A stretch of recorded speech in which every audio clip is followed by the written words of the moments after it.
Mga bro, eto na naman tayo at pag-usapan natin ang isa sa mga hottest topics pagdating sa naval defense ng Pilipinas, ang Tarlac Class Landing Platform Dock, LPD.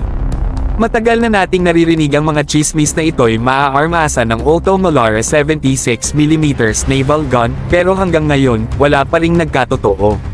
Pero hindi pa tapos ang laban, mga bro. Ngayong darating na taon, inaasahan na ang delivery ng dalawang bagong Tarlac Class LPDs.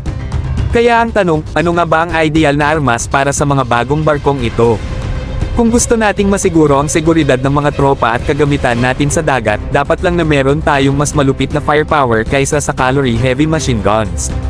Don't get me wrong mga bro, matibay ang .50 caliber, pero kung seryosohan na ang labanan, kailangan natin ng something na kayang tumapat sa mas malalaking banta.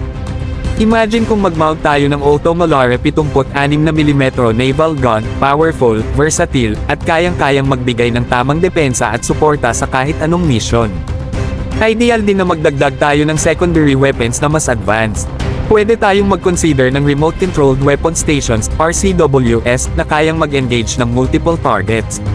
Alam niyo naman mga bro, ang technology ngayon ay mabilis mag-evolve, at kailangan natin sumabay para hindi tayo mapag-iwanan.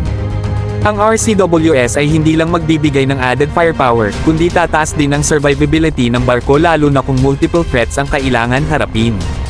Huwag din nating kalimutan ang Close-in Weapon Systems, CIWS. Kung gusto natin ng last line of defense laban sa mga incoming threats tulad ng missiles o fast-moving boats, kailangan natin ng CIWS. Hindi lang ito dagdag proteksyon, kundi isang insurance na hindi basta-basta malulusutan ang ating mga barko ng kahit anong kalaban.